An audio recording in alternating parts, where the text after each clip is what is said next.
मुनमुन चिड़िया बहुत गरीब थी। उसके पास रहने के लिए खुद का घर नहीं था। वो अपनी 7 बेटियों के साथ कालू कौवे के घर में किराए पर रहती थी। कालू जी, ये चिड़िया के 7 बच्चे कितना शोर करते हैं। ऊपर से चिड़िया फिर से माँ बनने वाली है। 8-8 बच्चों वाला किराएदार मैं नहीं रख सकती। आप अभी जाकर चिड़िया को घर से निकाल दो। मुनमुन चिड़िया, आप मेरा घोंसला खाली कर दें। लेकिन कौवे भैया, मैं ऐसे मौसम में अपनी बच्चियों को लेकर कहाँ जाऊंगी? आप ही कुछ बताएं। मेरी ओर से तो कहीं भी जाओ, लेकिन मेरा घोंसला खाली करो। चिड़िया कालू कौवे से खूब मिन्नतें करती है, लेकिन कालू कौवा नहीं मानता और उसे घर से बाहर निकाल देता है। मम्मा, अब हम कहाँ जाएंगे? कालू अंकल ने तो अपना दरवाजा बंद कर लिया। मेरी बच्चियों, आप यहीं पर रुको, मैं किराए के घर का इंतजाम करके आती हूँ। ऐसा कहकर चिड़िया उल्लू के घर चली जाती है और उसका दरवाजा खटखटाती है। उल्लू भाई, आपके घर में कोई घोंसला खाली है तो मुझे किराए पर दे दें। हाँ चिड़िया, मेरा एक घोंसला खाली है, आप उसमें रह सकती हैं। ठीक है उल्लू भैया, मैं अभी जाकर अपने बच्चों को ले आती हूँ। फिर मुनमुन चिड़िया अपने बच्चों को लेने चली जाती है। बच्चों, जल्दी चलो, किराए पर खाली घोंसला मिल गया। सारे बच्चे खुशी खुशी अपनी मम्मा के साथ जाने लगते हैं। उल्लू भैया, दरवाजा खोलो। उल्लू जैसे ही दरवाजा खोलता है तो चौंक जाता है। हाय राम, 7-7 बच्चे, इनके वजन से तो मेरा घोंसला ही टूट जाएगा। मैं नहीं रख सकता आपको, नहीं नहीं। ऐसा ना कहें उल्लू भैया, इतनी सर्दी में हम कहाँ जाएंगे? मुझे लगा था कि आपका 1-2 बच्चा होगा, लेकिन ये तो पूरे 7 हैं। आप कोई मजबूत घोंसला देख लें। नहीं नहीं उल्लू भैया, इन छोटे बच्चों के वजन से आपका घोंसला नहीं टूटेगा। लेकिन उल्लू चिड़िया की बात नहीं सुनता और वो भी दरवाजा बंद कर लेता है। मम्मा, आज हम कहाँ रहेंगे? उल्लू अंकल ने भी दरवाजा बंद कर लिया। चिंता ना करें मेरे बच्चों, अभी शाम होने में समय है। मैं तब तक रहने के लिए कोई घर ढूंढ लूंगी। ऐसा कहकर चिड़िया अपनी मुंह बोली चाची के घर चली जाती है और उसका दरवाजा भी खटखटाती है। चाची, दरवाजा खोलो। अरे मुनमुन, आप यहाँ क्या कर रही हो? मुझसे कालू कौवे ने घोंसला खाली करवा दिया। अब रहने के लिए कोई घोंसला नहीं मिल रहा, तो मैं आपके पास रहने आई हूँ। मुनमुन, मैं तुझे घर में जरूर रख लेती, लेकिन मेरा घर बहुत पुराना है, लकड़ियाँ भी टूट टूट कर गिरती हैं। ऐसे कहकर मुनमुन की चाची अपना दरवाजा बंद कर लेती है और चिड़िया बहुत परेशान थी। अगर कोई घर नहीं मिला तो रात कहाँ बिताऊंगी? बारिशों का मौसम है, ऐसे में मेरी बच्चियाँ ठंड से मर जाएंगी। ऐसे सोचकर चिड़िया 1-2 घर और जाती है, लेकिन उसे कोई खाली घोंसला नहीं देता। मम्मा, अब तो रात भी हो गई है, लेकिन अभी तक घर नहीं मिला। अब हम कहाँ जाएंगे? चिड़िया बहुत दुखी हो जाती है। तभी उसकी नजर पास में खड़े केले के पेड़ पर जाती है और वह उससे बड़े बड़े पत्ते तोड़ लेती है। मम्मा, आप इन पत्तों का क्या करोगी? बेटी, मैं इनसे आपके लिए घर बनाऊंगी। कम से कम इस बर्फ से तो बच ही जाएंगे। मम्मा, इस घर में हमें ठंड नहीं लग रही, क्या हम हमेशा इस घर में रहेंगे? नहीं मेरी बेटी, मैं बहुत जल्द ही पक्के घर का इंतजाम कर लूंगी। अब आप सो जाएं। फिर सारे बच्चे सो जाते हैं और चिड़िया अपने बच्चों को सोते हुए बड़े प्यार से देख रही थी कि तभी बादल गरजना शुरू हो जाते हैं और तेज हवाएं चलने के साथ साथ बारिश भी शुरू हो जाती है। हे भगवान, बारिश शुरू हो गई। ये पत्तों का घर तो बह जाएगा। अब मैं अपने बच्चों को लेकर कहाँ जाऊंगी? थोड़ी ही देर में वो पत्ते बह जाते हैं और चिड़िया के बच्चे नींद से उठ जाते हैं। मम्मा, हमें इस बारिश के पानी में बहुत ठंड लग रही है, हमें बचाओ वरना हम मर जाएंगे।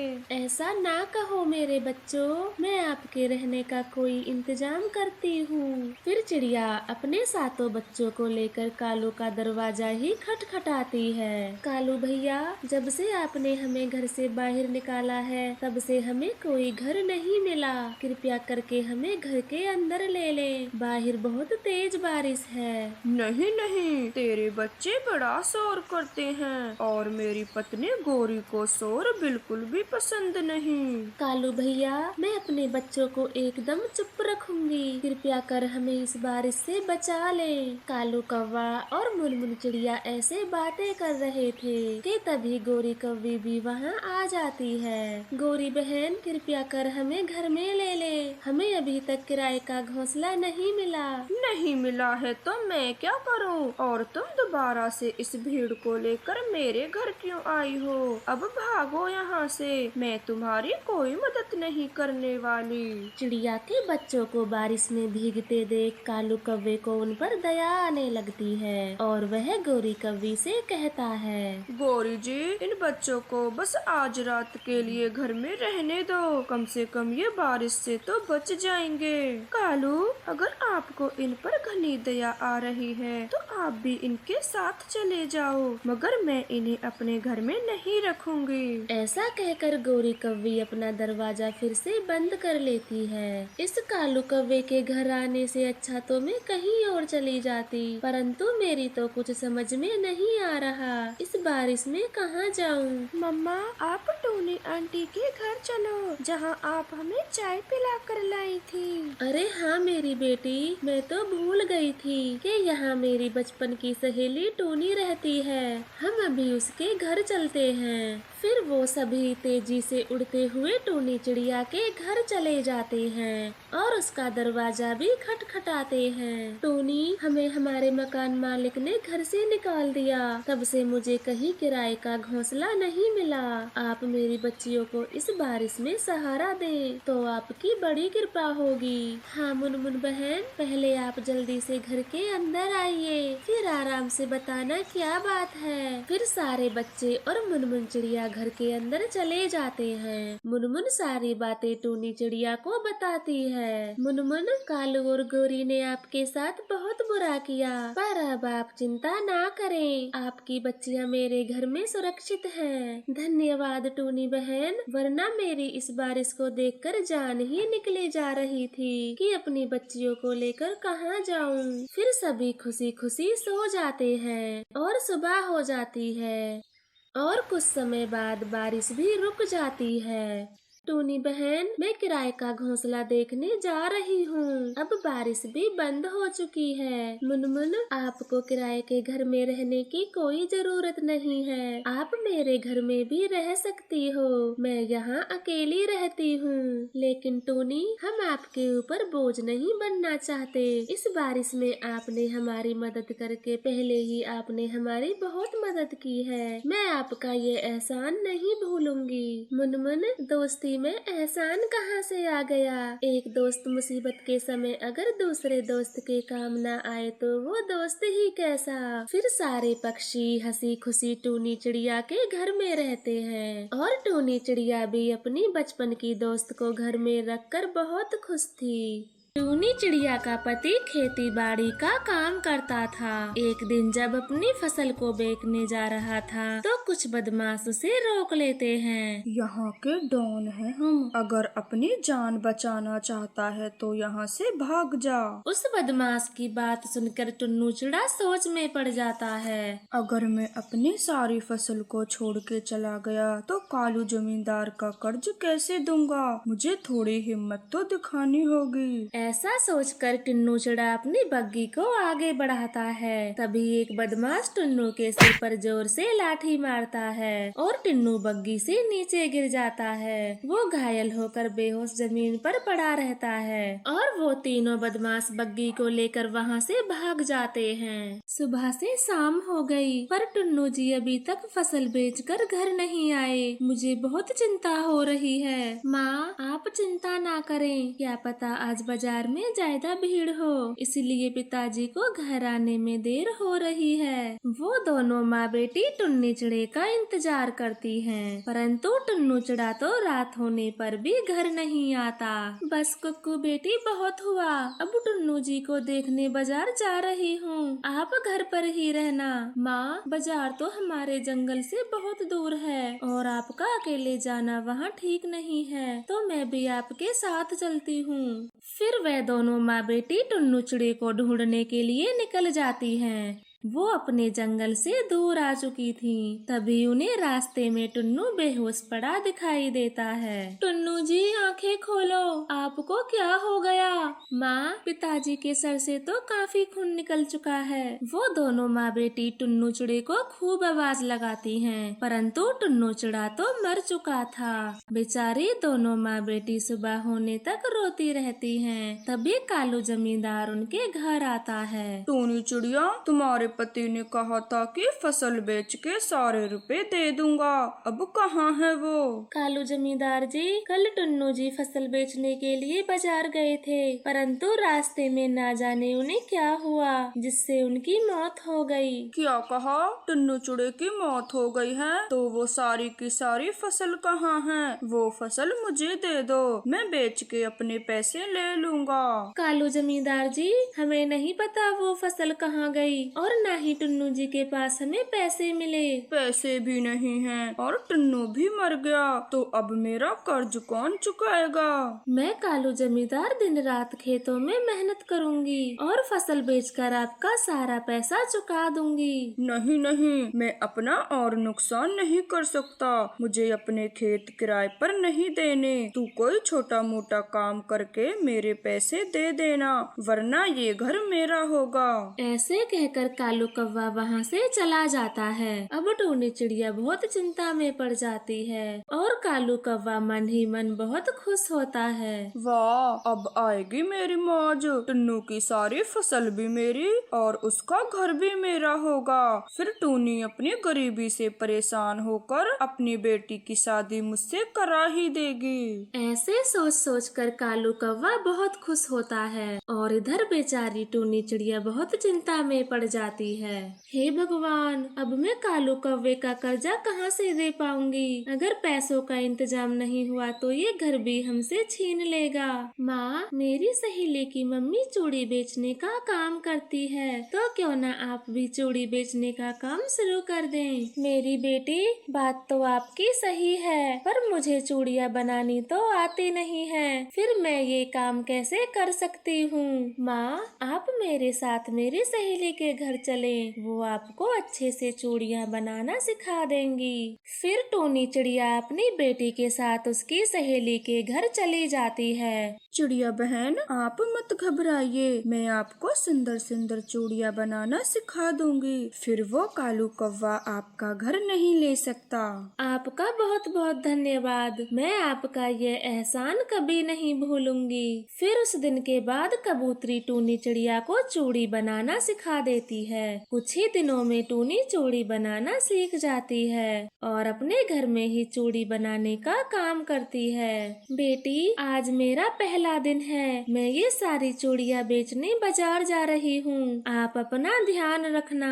माँ, आप मेरी चिंता मत करो, आप आराम से चूड़ियाँ बेचना और देखना आपकी सारी चूड़ियाँ बिक जाएंगी। फिर टूनी चिड़िया अपने सर पर चूड़ियों का टोकरा लेकर उन्हें बेचने चली जाती है। चूड़ी वाली, चूड़ियाँ ले लो, रंग बिरंगी चूड़ियाँ ले लो।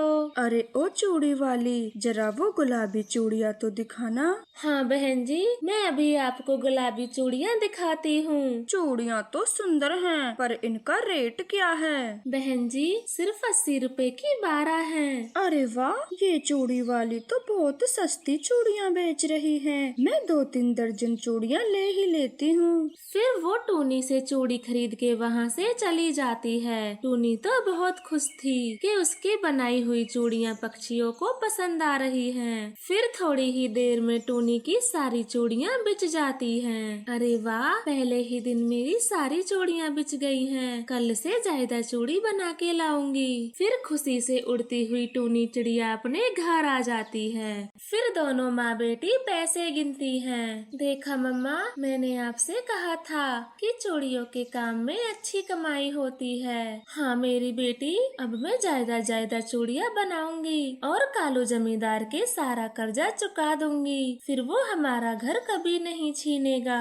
अब टूनी चिड़िया ज्यादा चूड़ियाँ बनाती है और उन्हें बाजार में बेचने जाया करती। एक दिन टूनी चिड़िया अपनी चूड़ी बेच रही थी कि तभी कालू जमींदार की नजर टूनी पर पड़ती है। अरे ये तो टूनी चिड़िया है और इसके पास इतनी सारी चूड़ियाँ कहाँ से आईं? कहीं इसने चूड़ियों का काम तो शुरू नहीं कर दिया। मैं इसके पास जाकर देखता हूँ। फिर कालू कौवा टूनी चिड़िया के पास चला जाता है। टूनी चिड़िया, क्या ये सारी चूड़ियाँ तुम्हारी हैं? हाँ कालू कौवे, मैंने चूड़ियों का काम शुरू कर दिया है। मैं कुछ ही दिनों में आपके सारे पैसे चुका दूंगी। फिर कालू कौवा चुपचाप वहाँ से चला जाता है और गुस्से में कहता है, मैंने टुन्नू चिड़े की फसल खराब की, फिर उसे कर्जा दिया, यहाँ तक कि उसे बदमाशों से मरवा भी दिया। ये सोचकर कि गरीबी से परेशान होकर टूनी अपनी बेटी की शादी मुझसे करा देगी, लेकिन इसने तो चूड़ियों का काम शुरू कर दिया है। मुझे कुछ और सोचना पड़ेगा। ऐसे सोचकर कालू कौवा रात होने का इंतजार करने लगता है और रात होते ही टूनी चिड़िया के घर चला जाता है और उसकी चूड़ी बनाने की मशीन को चुरा लाता है। साथ ही उसके सारे जमा पैसों को भी ले आता है। अब देखता हूँ कैसे ये चूड़ी बनाती है। मशीन तो मेरे पास है और सारे पैसे भी। अगली सुबह टूनी चिड़िया देखती है तो उसकी मशीन गायब थी। हे भगवान, कोई दुष्ट मेरी चूड़ी बनाने की मशीन को चुरा ले गया। अब मैं चूड़ी कैसे बनाऊंगी? मम्मा, आप चुप हो जाइए। हम जमा किए पैसों से नई मशीन ले आते हैं। आप फिर से चूड़ियाँ बनाना। फिर टूनी चिड़िया अपने जमा किए हुए पैसों को देखती है, परंतु वहाँ पर तो एक भी पैसा नहीं था। बेटी, वो दुष्ट तो हमारे पैसों को भी चुरा ले गया। अब हम नई मशीन कहाँ से लाएंगे? माँ, आप कालू जमींदार से कुछ पैसे उधार ले लें, फिर नई मशीन खरीद लेना। अपनी बेटी की बात टूनी चिड़िया को सही लगती है और वह कालू जमींदार के घर चली जाती है और उसे सारी बातें बताती है। नहीं नहीं टूनी चिड़िया, मैं आपको एक भी पैसा नहीं दे सकता। पहले मेरा सारा कर्ज चुका दो जो तुमने ले रखा है। कालू जमींदार, अगर आप मुझे थोड़े पैसे उधार दे देंगे तो मैं चूड़ी बनाने की मशीन ले आऊंगी, फिर आपका सारा कर्जा चुका दूंगी। नहीं नहीं, आप कैसे भी करके मेरा पहले का कर्जा चुका दो। मैं आपको और पैसे नहीं दे सकता। कालू की यह बात सुनकर टूनी चिड़िया वहाँ से चली जाती है। मैं इस चिड़िया का पीछा करता हूँ कि अब कौन इसकी मदद करता है। अगर ये दोबारा से मशीन ले भी आई तो मैं फिर से उसे चुरा लूंगा।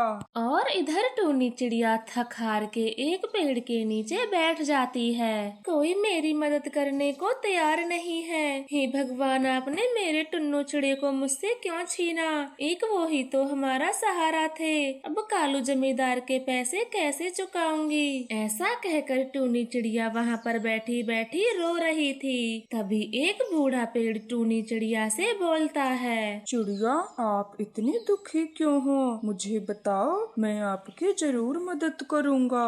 फिर टूनी चिड़िया पेड़ को सारी बातें बताती है। बस इतनी सी बात है चिड़िया, मैं अभी आपकी समस्या का हल कर देता हूँ। फिर पेड़ के इतने कहते ही उसकी डालों पर सुंदर सुंदर रंग बिरंगी चूड़ियाँ आ जाती हैं। चिड़िया, आज से मैं तुम्हारा चूड़ी देने वाला पेड़ हूँ। तुम जब भी मेरे पास आओगी तो इसी तरह से ढेरों चूड़ियाँ पाओगी। पेड़ जी, आपका बहुत बहुत धन्यवाद। आपने तो मेरी सारी चिंताएं दूर कर दी। चिड़िया, अब ये सारी चूड़ियाँ ले लो और इन्हें बाजार में बेच आओ। फिर टूनी चिड़िया पेड़ के ऊपर से सारी चूड़ियाँ जमा कर लेती है और उन्हें लेकर वहाँ से चली जाती है। दूर छिपा कालू कौवा यह सब देख रहा था। इस टूनी चिड़िया की किस्मत तो बहुत अच्छी है, लेकिन अब मुझे इस बेचारे बूढ़े पेड़ को जड़ से काट फेंकना होगा और तभी मुझे शांति मिलेगी। फिर कालू कौवा पेड़ को काटने चला जाता है। वो अपने कुल्हाड़े को पेड़ की जड़ में मारता है। कालू कौवे, मैंने तुम्हारा क्या बिगाड़ा है जो तुम मुझे काटना चाहते हो? चिड़िया, आज से मैं तुम्हारा चूड़ी देने वाला पेड़ हूँ। यही तुम्हारी कटने की वजह है। अब कटने के लिए तैयार हो जाओ। मैं सब समझ गया हूँ। वो मूर्ख कालू जमींदार तुम ही हो। मैं अभी तुम्हें सजा देता हूँ। इतना कहकर पेड़ मंत्र पढ़ने शुरू करता है और इधर कालू कौवे के दोनों पंख टूटकर जमीन पर गिर जाते हैं और उसकी एक आंख फूट जाती है और उसके दोनों पैर भी टूट जाते हैं। वो बस जमीन पर किसी पत्थर की तरह गिर जाता है। कालू कौवे, तुमने अपने स्वार्थ के लिए न जाने कितने पाप किए हैं। बेचारे टुन्नू चूड़े को तो मार ही दिया। अब तुम्हारी यही सजा है। तुम बस यहाँ मिट्टी की तरह पड़े रहो। तो प्यारे दोस्तों, हमें इस कहानी से यह सीख मिलती है कि हमें अपनी जिंदगी में किसी के साथ अन्याय नहीं करना चाहिए, क्योंकि एक ना एक दिन भगवान उसकी सजा हमें जरूर देता है।